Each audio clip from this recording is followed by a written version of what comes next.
The biting December wind whipped through the deserted streets of Manhattan, carrying with it the last traces of snow that had fallen during the afternoon.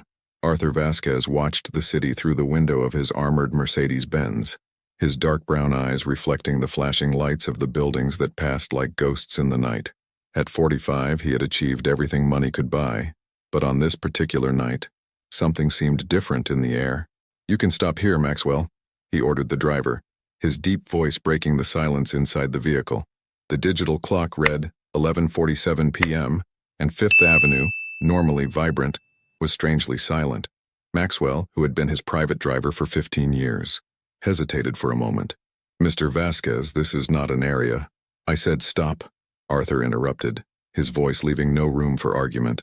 The car glided smoothly to the sidewalk, and before Maxwell could react, Arthur had already opened the door, allowing the icy air to invade the vehicle's heated interior.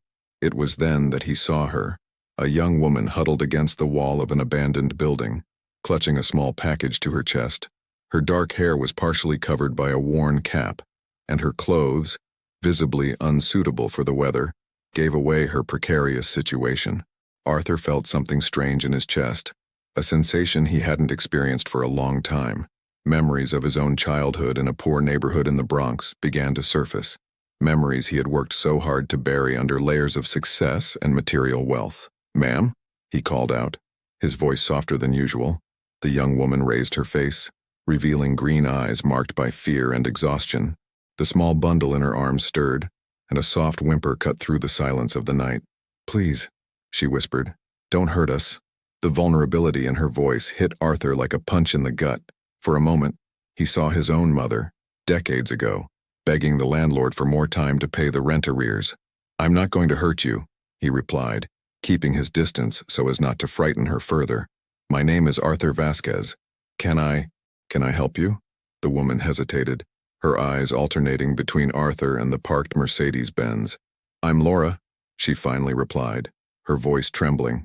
"And this is Noah," she added, adjusting the blanket that protected the baby. Maxwell had got out of the car and was watching the scene with apprehension. In 15 years of service, he had never seen his boss take an interest in any homeless person. Arthur Vasquez was known for his coldness in business and for maintaining strictly professional relationships. "It's too cold for you to stay here," Arthur said, removing his cashmere coat. "There's a hotel near here. I can arrange a room for you and your son tonight." Laura squeezed Noah even tighter against her chest. "Why? Why would you mind?" The question hit Arthur with unexpected force. Why did he care? His father's words echoed in his mind. "Feelings are for the weak, son. The strong do what needs to be done." For years, he had lived by this mantra, building an empire at the cost of his own humanity. Because, he hesitated, searching for the right words, because maybe I need to care more. The baby began to cry harder, and Laura tried to calm him down, her hands shaking with cold. Arthur stepped forward, offering his coat with a cautious gesture. "I'm not asking you to trust me completely," he said, "but it's very cold tonight, and your son needs a warm place to sleep. The hotel has security cameras on every floor, and you'll have your own key. No one will disturb you." Laura looked at Noah, then at the dark sky and finally at Arthur. Something in his eyes, perhaps the unexpected sincerity she found in them, made her nod positively. As Maxwell opened the car door for them, Arthur felt a strange sense of lightness. It was as if, for the first time in decades, he was doing something truly meaningful. During the short drive to the hotel, Arthur watched in the rearview mirror as Laura cradled her son, murmuring soft words of comfort. The scene triggered long-suppressed memories, his mother singing to him during the nights when they couldn't afford the heating, the smell of her vegetable soup made from the most basic ingredients, the tired but loving smile on her face. That night, while arranging the hotel room for Laura and Noah, Arthur Vasquez began to question every choice he had made over the last 20 years. The empire he had built suddenly seemed empty, and the walls he had built around himself were beginning to show their first cracks. Returning to his penthouse on the Upper East Side, Arthur stayed awake until dawn, his thoughts constantly returning to the young mother and her baby. Something had changed in him, a subtle but profound transformation that, although he couldn't yet name it, he knew would be impossible to ignore. Day was dawning over Manhattan, and with it, a new story was about to unfold. The next morning found Arthur Vasquez in his office on the roof of Vasquez Tower, a glass and steel skyscraper that towered over the city. Through the windows of the 78th floor, Manhattan stretched like an empire at his feet, but for the first time in years, the view didn't bring him the usual sense of power. "Mr. Vasquez, your board meeting starts in 15 minutes, announced Regina Mitchell, his executive assistant for a decade. Her heels echoed precisely on the marble floor as she placed a folder on the mahogany table. Arthur adjusted his Italian silk tie in front of the reflection of the window, a mask of indifference cultivated by years of ruthless negotiations. However, the image of Laura and Noah persisted in his mind, a persistent crack in his armor of indifference. "Regina," he called, before she could reach the door, "I need you to do a discreet check. Hotel Riverside, room 1542. A young woman called Laura, with a baby." Regina arched a perfectly drawn eyebrow, but years of professionalism prevented her from questioning. "Is there any specific information you're looking for?" "Everything. History, documents, anything that can tell us who she is." The executive elevator opened its chrome doors, and Bernard Whitman, chairman of the board of Vasquez Enterprises, emerged with his characteristic calculated smile. "Arthur, ready to destroy some more dreams today?" It was a recurring joke between them, the way they turned failing companies into profit, regardless of the human cost. Arthur forced a smile, but the words now tasted bitter. In the meeting room, 12 executives were waiting, all wearing suits that cost more than a year's rent for an average family.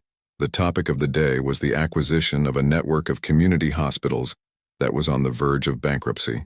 "As you can see from the figures," presented Davidson, the CFO, "we can convert 3 of the units into luxury private clinics. The other 5, he paused dramatically, will unfortunately have to be closed." "What about the patients?" The question escaped Arthur's lips before he could stop it. A disconcerting silence gripped the room. Bernard leaned forward, frowning. "Pardon? The patients?" Arthur repeated, his voice firmer. "Where will they go when we close the hospitals?" Davidson sniffed, uncomfortable. "Well, there are other public facilities within a radius of 20 kilometers. Arthur saw Laura, shivering on the sidewalk. How many other people like her depended on those hospitals? How many mothers with their babies? "No," he declared, surprising everyone, including himself. "Find another solution. We won't close hospitals that serve poor communities." Bernard let out a nervous laugh. "Arthur, be reasonable. The profit margin—" "I said no," Arthur cut in, his voice carrying the weight of 2 decades of unquestioned authority. "Review the project. I want alternatives that don't involve closures." Leaving the meeting an hour later, Arthur felt the confused and worried looks from his executives. In her office, Regina was waiting for him with a thin folder in her hands. "Laura Collins, 26, she began, as efficient as ever. Graduated in literature from the University of Michigan. Married to Richard Collins, a real estate entrepreneur. Or rather, she was married. There are records of multiple emergency room visits in the last 2 years. Fractures, bruises." Arthur closed his eyes, his jaw tensing. "Her husband?" Regina nodded. "She got a restraining order 3 months ago, right after Noah was born. Richard Collins froze all joint accounts, canceled credit cards. She literally ran away with her body clothes and the baby." The phone on Arthur's desk rang. Bernard Whitman was demanding an explanation for his behavior at the meeting. He watched the handset ring until it went silent. "Regina," he called again, his voice softer. "Cancel my appointments this afternoon, and prepare the documents to create a new foundation, something focused on supporting women in vulnerable situations." "A foundation?" Regina couldn't mask her surprise. "That could generate comments in the council." "Let them comment," Arthur replied, standing up. "I also want you to prepare an apartment in the Edison building, something suitable for a single mother with a baby." As he rode the private elevator down to the garage, Arthur reflected on how a single night could change 2 decades of certainties. His phone vibrated. A message from Bernard. "We need to talk about your behavior. The council is concerned." Arthur put his phone away without answering. In the elevator mirror, he observed his own reflection. The impeccable $10,000 suit, the Swiss watch, the perfectly aligned haircut. All the hallmarks of his success now seemed like an elaborate costume, a mask that was beginning to weigh too much. Maxwell was waiting for him with his car. "Where to, sir?" "Hotel Riverside," replied Arthur, loosening his tie. It was time to do something truly meaningful with all the power he had accumulated. As the car glided through Manhattan traffic, Arthur thought about how he would explain his proposal to Laura. How would he convince a woman who had run away from a rich, controlling man to accept help from another rich man? The irony didn't escape him, but something had changed. For the first time in years, Arthur Vasquez wasn't thinking about profits, margins, or acquisitions. He was thinking about making a difference, not because he had to, but because he finally understood that he could. The weight of his past choices was still with him, but now there was also a lightness, a possibility of redemption that he had never considered before. And it had all started with a chance encounter on a cold winter's night. The Riverside Hotel maintained an elegant discretion, with its Art Deco facade and staff trained not to ask questions. Laura watched through the window of room 1542 as Noah slept peacefully in the makeshift crib the management had provided the night before. The last 24 hours had seemed like a hazy dream. The biting cold of the street, the well-dressed stranger, the sudden change in his fortunes. 3 soft knocks on the door made her freeze. Her fingers instinctively reached for the disposable cell phone she kept hidden, her only line of communication with the women's shelter that had helped her escape. "Ms. Collins?" Arthur's voice sounded on the other end. "It's me, Arthur Vasquez. Can we talk?" Laura hesitated, her eyes alternating between the door and Noah. The social worker at the shelter always warned about rich men offering to help. There was often a high price to pay, but something in his voice. "Just a moment," he replied, checking his appearance in the mirror. The hotel had provided basic hygiene products, and she had managed to wash herself properly for the first time in days. When she opened the door, she found Arthur holding 2 brown paper bags. "I brought lunch," he explained, keeping a respectful distance. "I thought we could talk." Laura nodded, allowing him in but keeping close to the open door. "Noah's asleep," she whispered, indicating the crib. Arthur placed the bags on the small table in the bedroom and began to take out containers of food. "I didn't know what you liked, so I brought you some options. There's salad, soup, sandwiches." "Why are you doing this?" Laura interrupted, her voice trembling slightly. "What do you want in return?" Arthur stopped, his hands hanging over the containers. For a moment, he looked truly vulnerable. "Can I tell you a story?" Laura crossed her arms protectively, but nodded. "When I was 6, he began, taking a seat on one of the chairs. "My mother ran away with my father for the first time. He was, well, let's just say that Richard Collins isn't the only man who uses money as a weapon." The name of her ex-husband made Laura turn pale. "Did you look into me?" "I needed to know if you were really safe," Arthur admitted. "But let me continue. On that first escape, like, we ended up in a shelter in the Bronx. There was a lady there, Doña Carmen, who helped women like my mother. She didn't have much, but she shared everything she could." Noah stirred in his crib, making a small noise. Laura immediately moved towards him, but the baby just lay there, continuing his sleep. "My mother came back for him," Arthur continued, his voice lower. "She came back 5 times before she finally managed to leave for good. I was 12 when she died. Pneumonia, because he forced her to sleep in the garage one winter's night as punishment." Laura slowly sat down in the other chair, her defenses beginning to drop. "I'm sorry. I spent years burying that story," Arthur confessed. "I built an empire trying to prove that I was different from him, but in the process," he paused, running his hand over his face. "In the process, I may have become more like him than I'd like to admit. Until last night," Laura added softly. "Until last night," he agreed. "Seeing you and Noah was like being transported back to that shelter in the Bronx. And for the first time in decades, I was reminded of Doña Carmen, of how one small act of kindness can change everything." Laura reached out hesitantly, taking one of the sandwiches. "Richard," she began, her voice breaking. "At first, he was different, charming, attentive.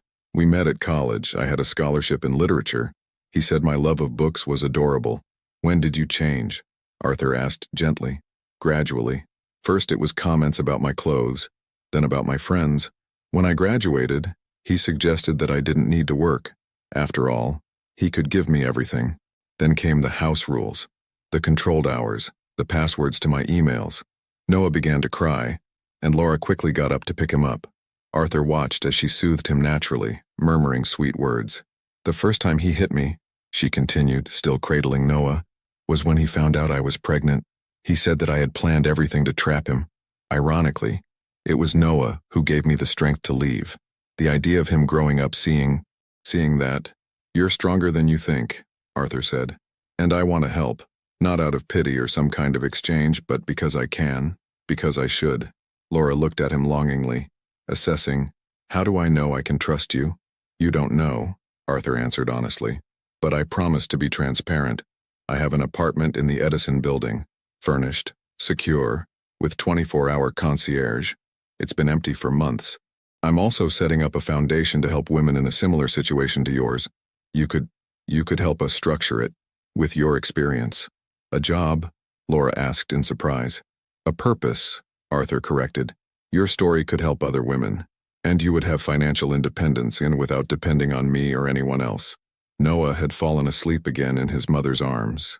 Laura gently placed him in his crib before turning to Arthur. When I was a child, she said softly, I read stories about knights in shining armor saving people in danger. After Richard, I learned that fairy tales don't exist. But maybe there are people trying to make up for their own mistakes by doing something good. Arthur felt a lump in his throat. So, you accept? Laura looked at Noah, then at the window that showed the city outside. A city that just a few days ago seemed so hostile, and now, inexplicably, offered a new chance. I accept, she replied, not for the fairy tales, but for the chance to write my own story. The move to the Edison building took place quietly on a Wednesday morning. Arthur watched from the lobby as Laura, carrying Noah, entered the elevator accompanied by Regina, who had personally coordinated every detail of the installation of the apartment on the 18th floor. Mr. Vasquez, called Maxwell, who was waiting near the car. Mr. Whitman called again. That's the 5th time this morning. Arthur adjusted the watch on his wrist, an automatic gesture that had become a nervous tic in recent days. The council had been in an uproar since its decision on the community hospitals, and the sudden creation of the foundation had only intensified the speculation. Tell them I'm in an important meeting, he replied, although he knew the excuse wouldn't last long. In the elevator, on the way to his office, Arthur reflected on the changes of the last few weeks. His cell phone vibrated. A message from Victoria, his ex-wife. We need to talk about your erratic behavior. Bernard called me. Typical. Victoria and Bernard had always been close, sharing the same ruthless view of business. It was no surprise that she was involved now. Mr. Vasquez. Regina met him as soon as the elevator doors opened on the top floor. The foundation's documentation is ready for your review, but, she hesitated, something rare in her always confident demeanor. But, the board has called an extraordinary meeting for this afternoon. It's about, well, everything. Arthur nodded, entering his office. On his desk, a blue folder contained the preliminary documents of the newly created New Dawn Foundation. Next to it, a stack of reports highlighted the potential losses from the decision to keep the community hospitals operating. Regina, he called, before she left. How is Laura adjusting? Fine, sir. The apartment is fully equipped, including a nursery for Noah.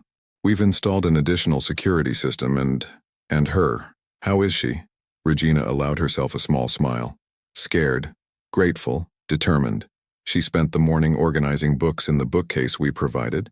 Noah seems to like his new surroundings. Arthur sat back in his chair, turning to look out of the window at the city. He remembered his own mother, how she used to organize and rearrange the few belongings they had, trying to create a sense of normality in the midst of chaos. The office door opened abruptly, and Bernard Whitman burst into the room, followed by Victoria. Regina gave him an apologetic look before leaving, closing the door behind her. What the hell do you think you're doing, Arthur? Bernard snapped, his normally controlled face now red with irritation. Good morning to you too, Bernard. Victoria, always a pleasure, Arthur replied calmly without turning around. Don't be sarcastic. Victoria advanced, her heels echoing on the floor. First the hospitals, now this foundation. The board is panicking. The shares have dropped 3 points since your little charity show. Arthur finally turned his chair to face them. Interesting how 3 points in the stock causes more panic than thousands of lives affected by our decisions. Oh, for God's sake! Bernard threw his hands up. Who are you and what have you done with Arthur Vasquez? The man who built this empire. Empire? Arthur repeated the word, feeling its weight. Do you know how much it costs to keep a community hospital running for a year, Bernard? Less than the yacht you bought last month. Victoria approached the table, resting her hands on it. Arthur, if this is some kind of midlife crisis. No, Victoria, this is clarity. For the first time in years, I'm seeing beyond the numbers. It's because of that woman, isn't it? Bernard interfered. The homeless woman you picked up. Regina can't keep a secret when pressed properly. Arthur felt his jaw tighten. Her name is Laura, and she's not the subject of this conversation. On the contrary, Victoria cut in. She is exactly the subject. What do you think the press will say when they find out that the powerful Arthur Vasquez is harboring a stranger? The speculation? The scandals? Enough. Arthur stood up, his voice carrying an authority that made them both recoil. Do you want to know what's going on? I'm tired. Tired of building fortunes on the suffering of others. Tired of justifying inhumane decisions with spreadsheets and graphs. Arthur, Bernard tried to intervene. I haven't finished. The hospitals will stay open. The foundation will be set up. And if the board has a problem with that, fine. I have 51% of the shares. Let them try to stop me. Victoria laughed. A cold, calculated sound. You really have changed, and not for the better. On the contrary, Arthur replied, his voice softer now. I'm getting back to who I should have been all along. The phone on his desk rang. It was Regina. Mr. Vasquez, Laura is on line 2. Something about Noah having a fever. Arthur didn't hesitate. I need to take this, he told his unwelcome visitors. Regina will show you out. As Bernard and Victoria left, casting furious glances at each other, Arthur picked up the phone. On the other end of the line, Laura's worried voice reminded him exactly why all these changes were worth it. I'm coming over, he said, reaching for his coat. I'll call the pediatrician who's been seeing the family for years. As the elevator descended into the lobby, Arthur found Maxwell already waiting with the car. On the way to the Edison building, he reflected on how, in just a few weeks, his priorities had changed so drastically. His phone vibrated again. More messages from the board, more veiled threats, more worries about the company's image. Arthur hung up the handset. There were more important things now than financial statements and quarterly reports. For the first time in decades, Arthur Vasquez was breaking down the walls he had built around himself, and although the process was painful and frightening, it was also incredibly liberating. Dr.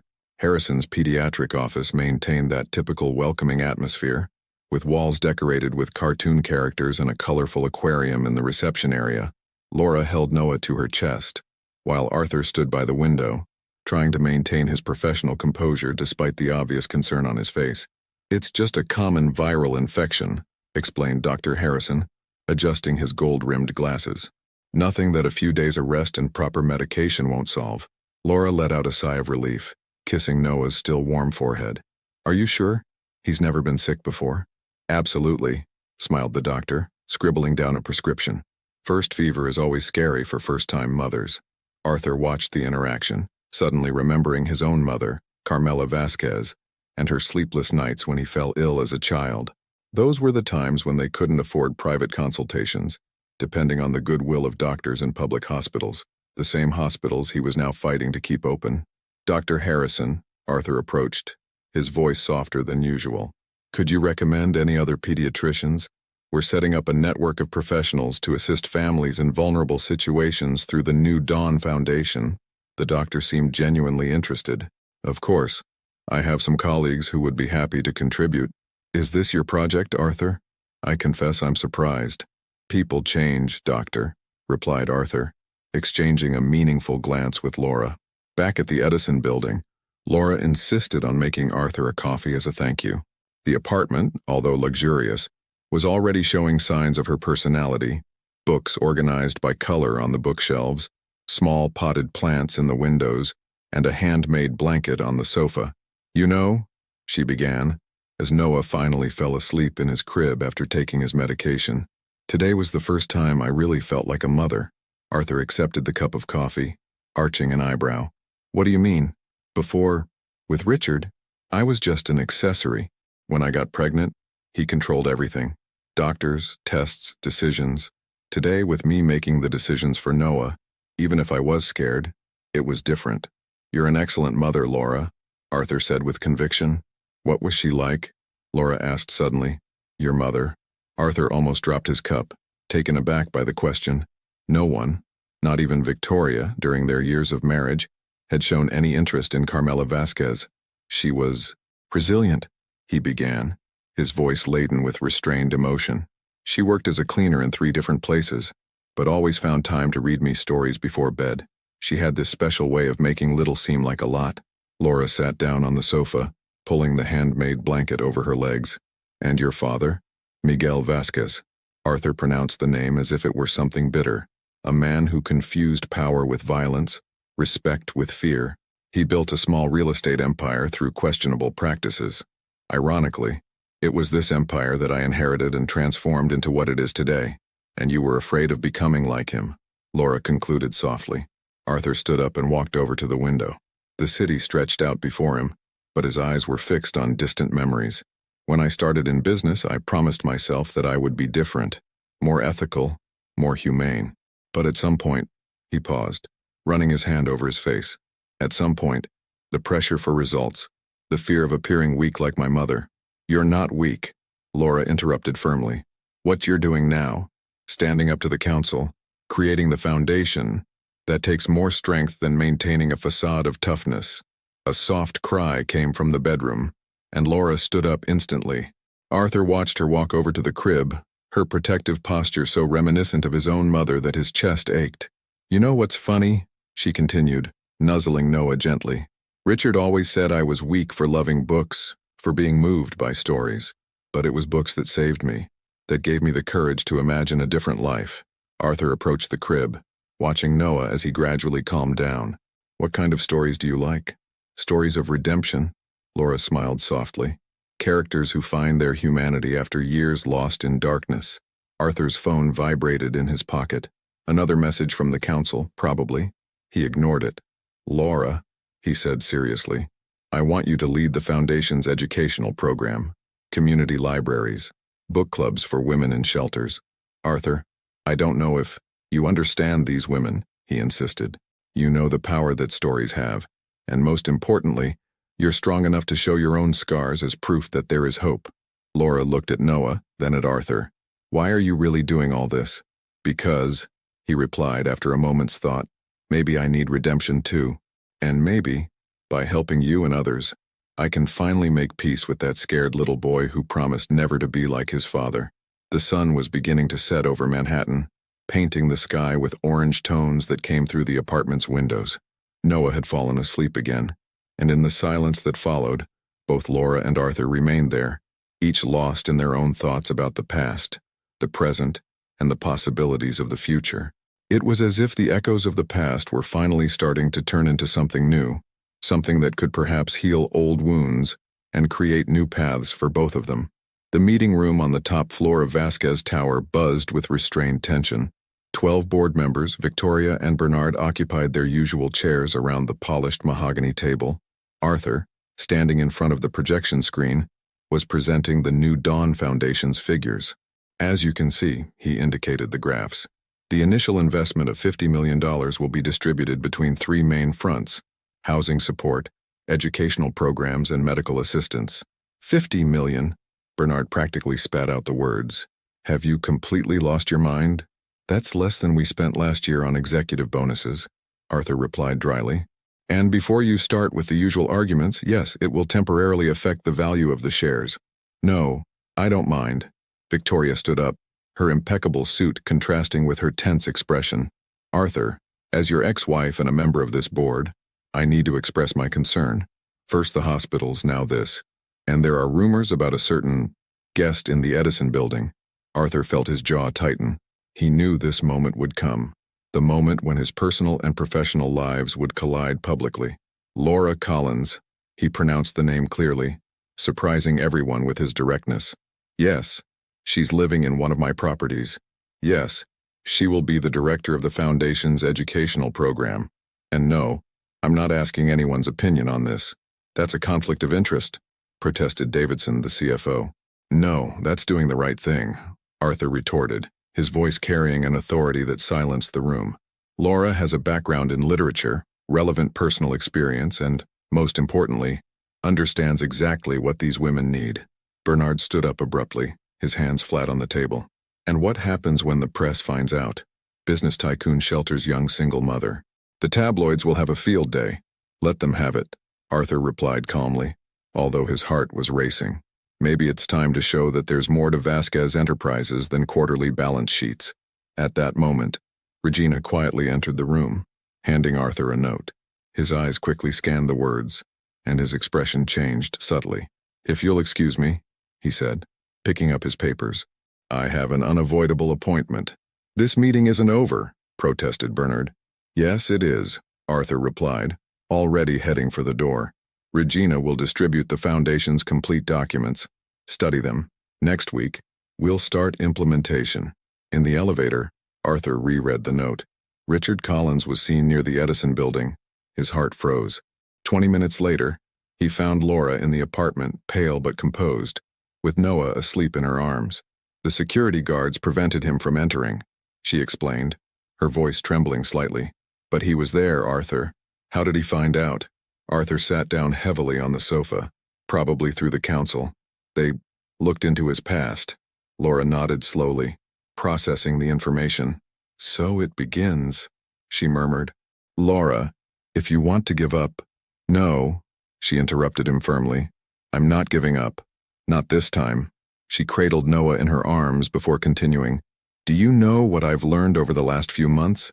That sometimes the price of change is facing exactly what you run away from." Arthur watched as she kept her composure, even though she was clearly frightened. "I'll beef up security," he promised.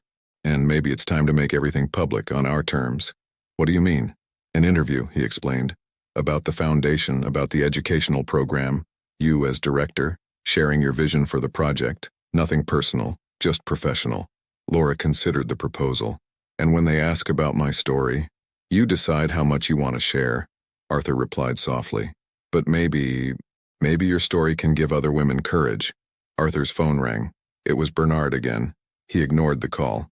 "You know," Laura said, a small smile forming on her lips, "when I was little, my grandmother always said that the best stories are the ones that cost something to tell."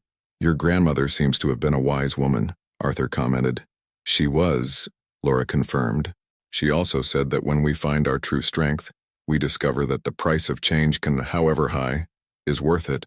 Arthur stood up and walked over to the window. Below, the city continued its frenetic pace, oblivious to the dramas unfolding in the heights of the Edison building. "Regina can organize the interview for next week," he suggested. "Enough time to prepare." "What about the council?" "They'll have to adapt," Arthur replied firmly. "Just as I'm adapting. Just as we all need to adapt when we decide to do the right thing." The sun was beginning to set over Manhattan, casting long shadows through the windows. Noah wriggled in Laura's arms, letting out a contented little sigh. "The price of change," Laura murmured, more to herself than to Arthur. Who knew it would be so scary and liberating at the same time? Arthur watched mother and son, thinking about all the decisions that had brought him to this point. How every choice, every confrontation, every moment of doubt, was slowly building something bigger than himself. "It's worth it," he finally said. "Every penny, every criticism, every obstacle, it's worth it." And for the first time in weeks, despite the threats, pressures, and uncertainties, Arthur Vasquez felt that he was exactly where he was supposed to be. The morning of the interview dawned with a fine rain over Manhattan. In the Edison building apartment, Laura nervously adjusted the navy blue blazer Regina had selected for her, while the nanny, carefully researched and hired by Arthur, played with Noah in the living room. "Take a deep breath," Arthur instructed, watching her in the reflection of the mirror. "Remember, you don't have to answer anything that makes you uncomfortable." The New York Times reporter, Catherine Chen, would be arriving in 30 minutes. The decision to give her first interview to a respected media outlet had been a strategic one, an attempt to control the narrative before the tabloids distorted it. "What if I'm not eloquent enough?" Laura asked, her insecurity shining through. "What if I damage the Foundation?" Arthur approached, his presence conveying a calm he didn't necessarily feel. "Laura, you've spent the last 2 months developing educational programs that can change lives. Talk about that. Talk about what you believe in." The intercom rang. Catherine Chen had arrived early. Laura took a deep breath, casting one last glance at Noah, before following Arthur into the living room. where the interview would be conducted.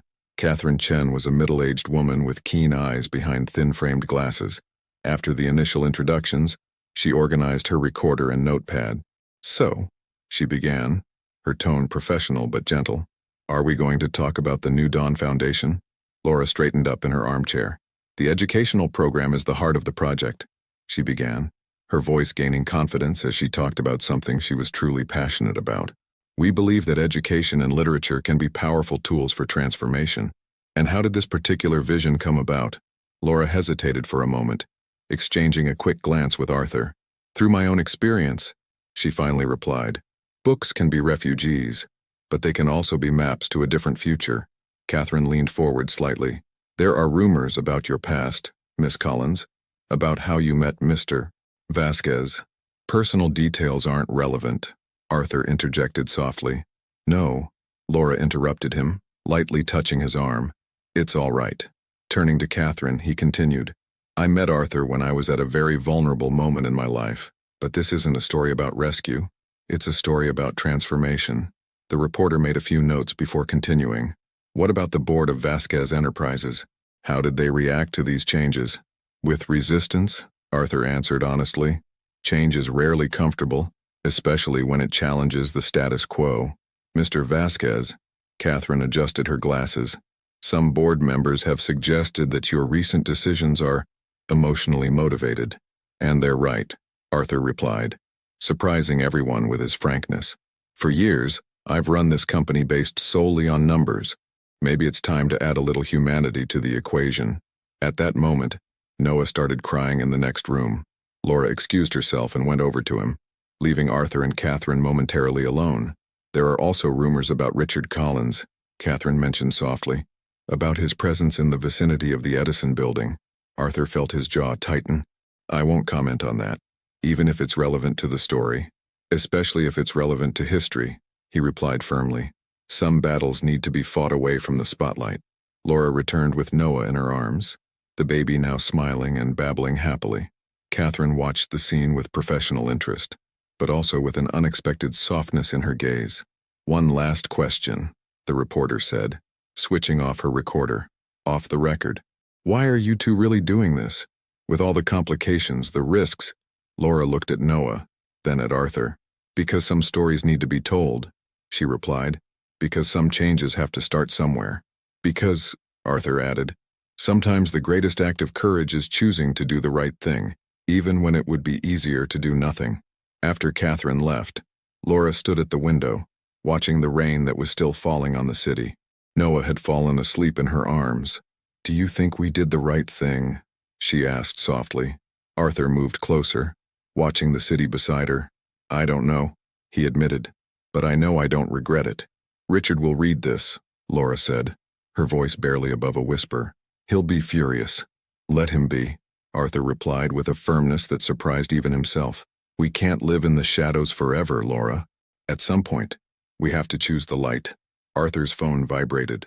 Another message from the council. Probably another criticism or veiled threat.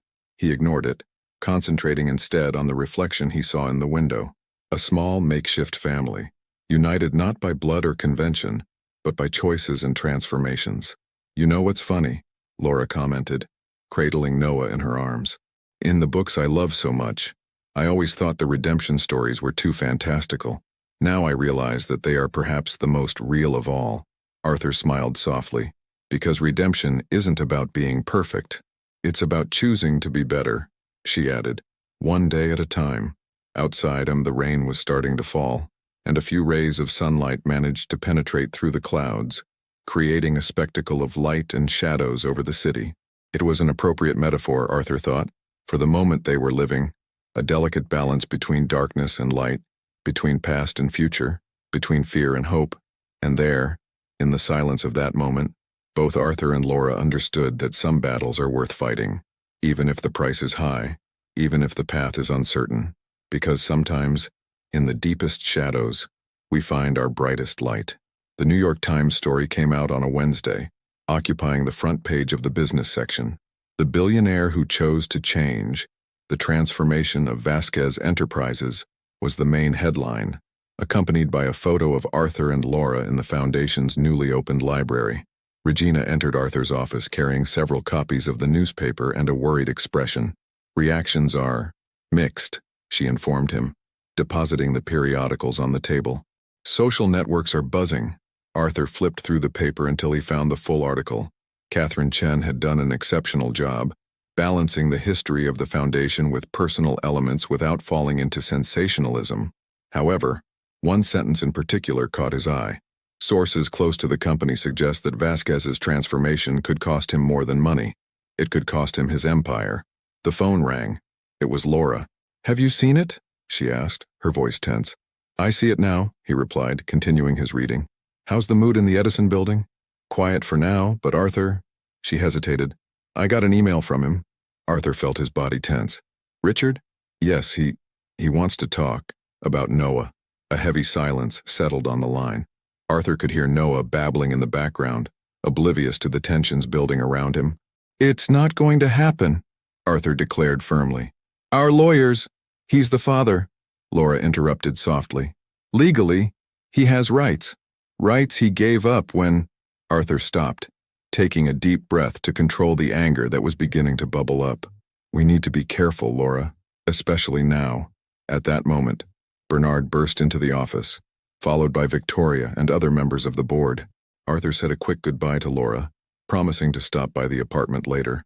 "Satisfied with your media circus?" Bernard shot back, throwing a copy of the newspaper on the table. "Actually, I am," Arthur replied calmly, leaning back in his chair. Catherine Chen did an excellent job of capturing the essence of the project. Victoria approached, her heels echoing on the marble floor. "Arthur, 3 important investors have already called this morning. They're worried about the direction of the company." "Let them worry," Arthur retorted. "Maybe it's time we all worried more about the impact of our actions." "This isn't a game," Bernard warned. "You're risking everything we've built." "No, Bernard." Arthur stood up, facing his former friend. "I'm rebuilding something better." The rest of the morning passed in a series of tense meetings and difficult phone calls. At around 3 in the afternoon, Regina entered the office again, this time with a different expression. "Mr. Vasquez, there's someone who wants to see you," she announced. "Carmen Rodriguez, from the Hospital Workers Union." Arthur frowned, confused. "I don't have a meeting scheduled." "She said it's important," Regina insisted. "Something about the community hospitals." Carmen Rodriguez was a middle-aged woman with piercing eyes and a determined posture. She entered the office carrying a thick briefcase and an air of someone who wouldn't take no for an answer. "Mr. Vasquez," she began bluntly, "I've read the article in the Times, and I have a proposal." Over the next hour, Carmen presented a detailed plan for collaboration between the New Dawn Foundation and the network of community hospitals. It was an ambitious project that included vocational training for women in vulnerable situations, nurseries for working mothers, and preventive health programs. "Why are you showing me this?" Arthur asked, genuinely intrigued. Carmen smiled for the first time. "Because, Mr. Vasquez, sometimes we need bridges between different worlds, and Yuan, whether you like it or not, are building one." When Arthur arrived at the Edison building that evening, he found Laura in the apartment's library, organizing books while Noah played in his playpen. "How was your day?" she asked, noticing his thoughtful expression. "Interesting," he replied, picking Noah up.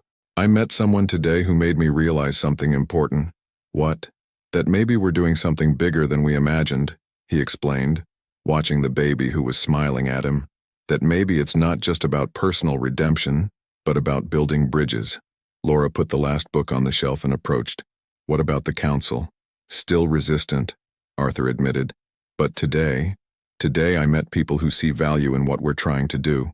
People willing to help, to build together." "And Richard?" she asked softly. Arthur handed Noah back to her. "We'll take on one battle at a time, Laura. For now, concentrate on the educational program. Leave Richard to the lawyers." Later, watching the city from the apartment window, Arthur reflected on Carmen Rodriguez's words. Bridges between different worlds. Perhaps that was what he was really building. Not just a foundation or a different legacy, but connections between realities that should never have been so far apart.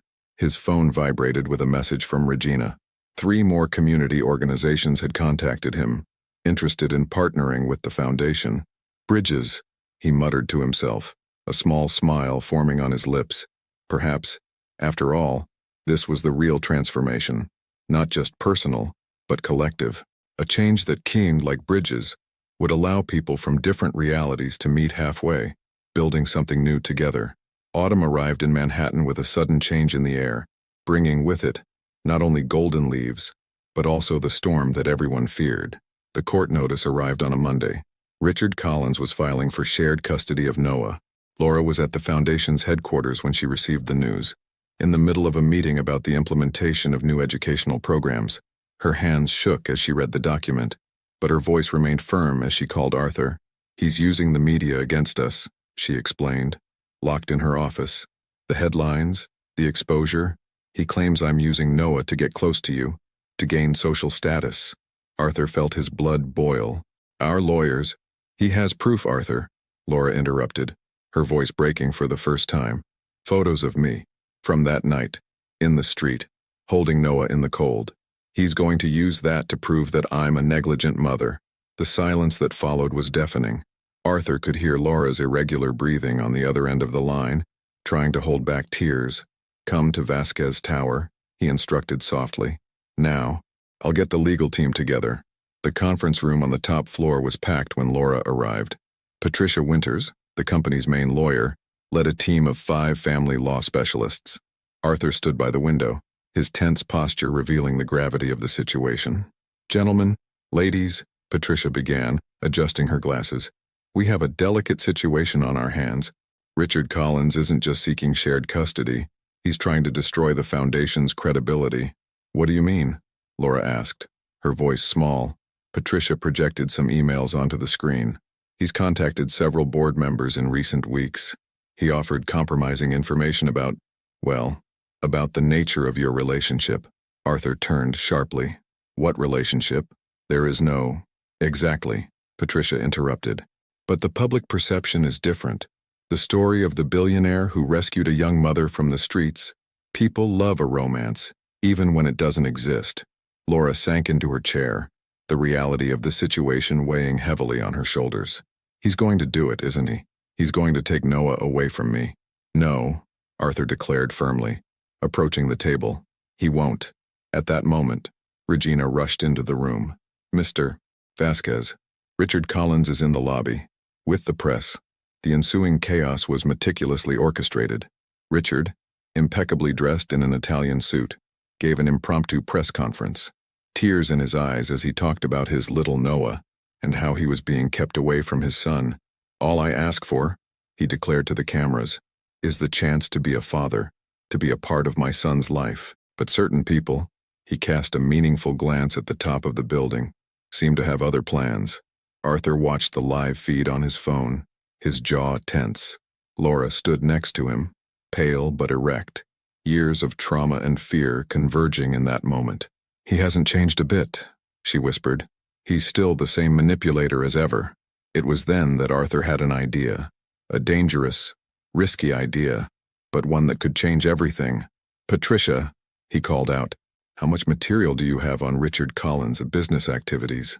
The lawyer frowned. "Quite a lot. Why? What about his connections with certain members of our board?" A glint of understanding appeared in Patricia's eyes. "Ah, interesting." "Arthur," Laura touched his arm gently. "What are you thinking?" He turned to face her. "Richard isn't the only one who can play this game. But unlike him, we have something he doesn't." "What?" "The truth," Arthur replied simply. "And it's time to use it."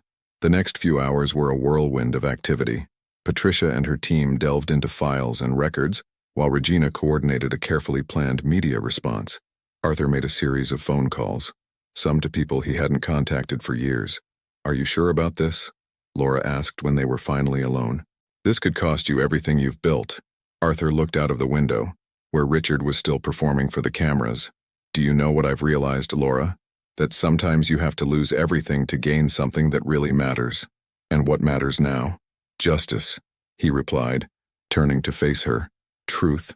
Doing the right thing, no matter the cost."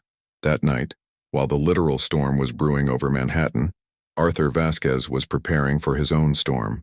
In his office, a pile of documents waited, evidence of decades of corruption, manipulation, and abuse of power, not just by Richard Collins Bystein but by everyone who supported him.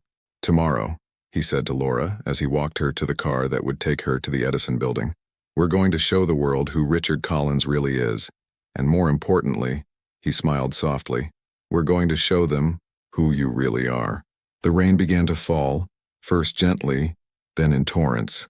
It was fitting, Arthur thought, that the biggest battle of their lives should begin like this, with a storm that would wash everything away, leaving only the truth in its wake. "Are you ready?" he asked. Laura looked at Noah, sleeping peacefully on her lap, then back at Arthur. "Yes," she replied with a firmness that surprised them both. "I'm ready to fight." The morning after the storm brought relentless clarity. The main newspapers in New York carried headlines that shook the foundations of corporate power. Empire of Shadows, Richard Collins' shady connections, Vasquez Enterprises exposes corruption scheme, The Price of Truth, the story behind the battle for Noah Collins' guard. Arthur watched the monitors in his office, where different news channels were simultaneously broadcasting the repercussions of the revelations.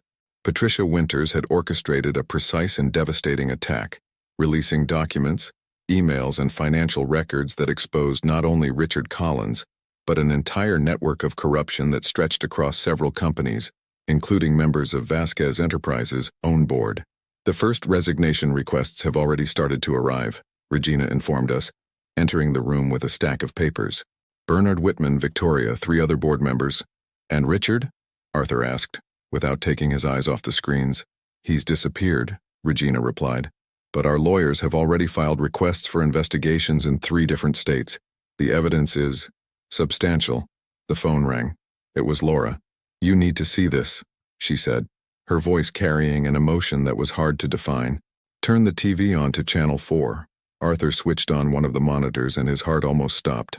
On the screen, a woman he recognized as Richard's former secretary was giving a live interview. "Years of abuse," she said, tears in her eyes. "Not just with Mrs. Collins. There were others before her. He had a pattern. He conquered. He isolated. He destroyed. And we all stayed silent out of fear. There are more," Laura continued on the phone. "Other women are speaking out. Former employees, former girlfriends. Arthur, it's falling apart. Everything is falling apart." Arthur closed his eyes for a moment, absorbing the weight of the moment. "How are you?" "Scared," she admitted. "Relieved.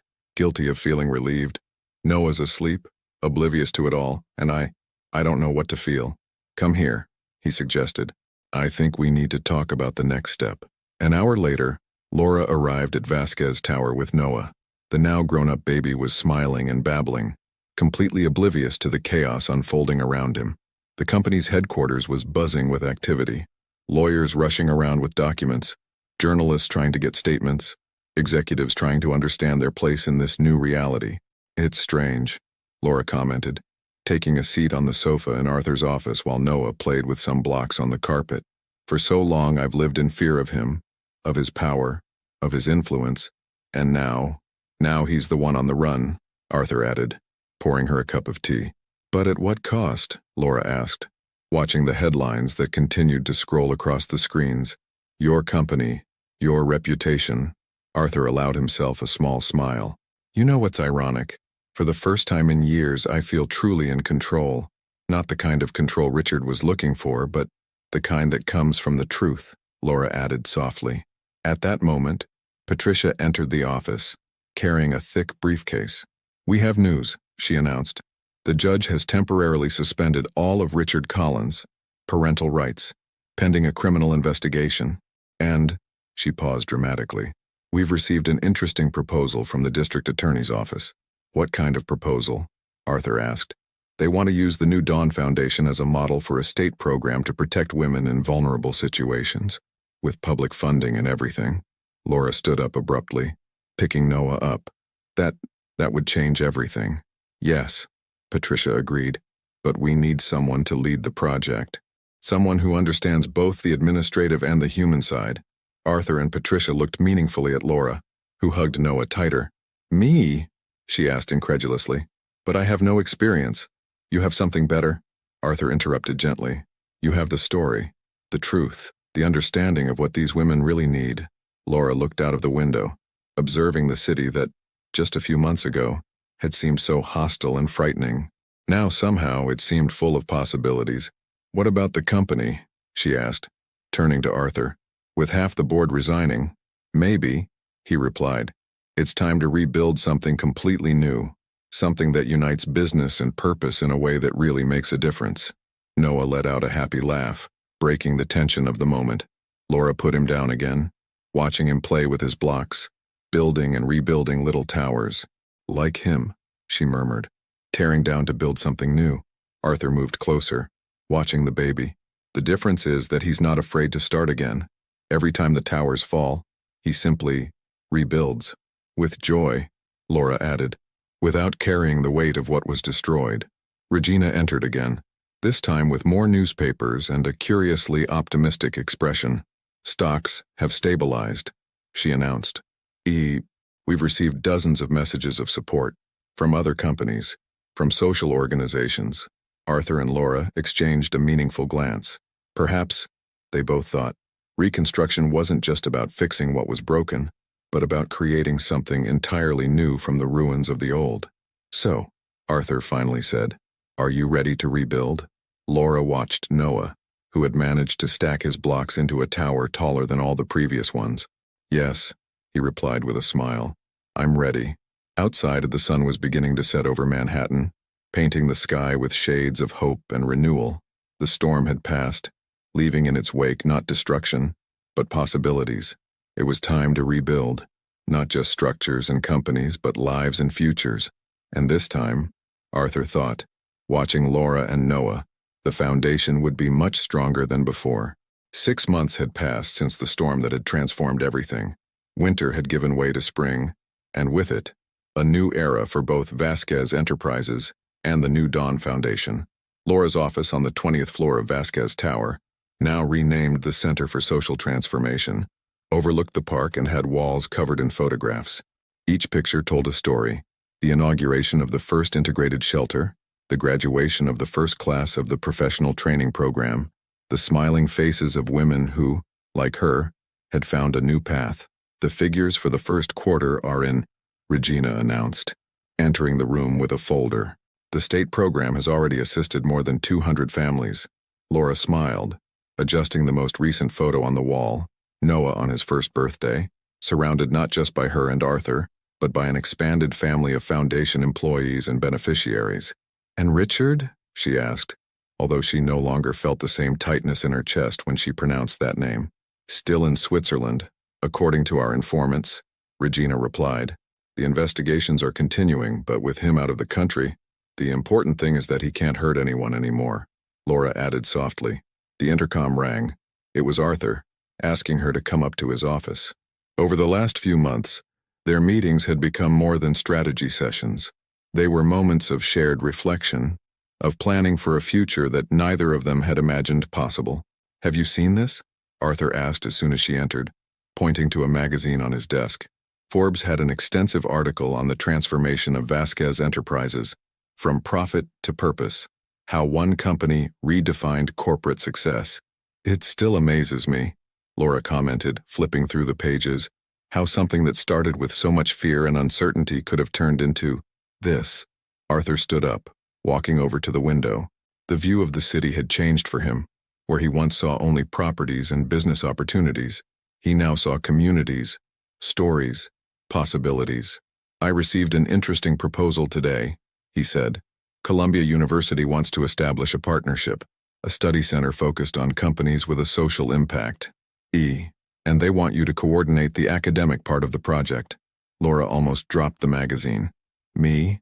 But your experience with the Foundation's educational program, your personal history, your vision for social transformation, that's exactly what they're looking for." "Arthur," she began hesitantly, "sometimes I wonder if I deserve all this. If it's not too much luck." He turned to face her, his expression serious. "It's not luck, Laura.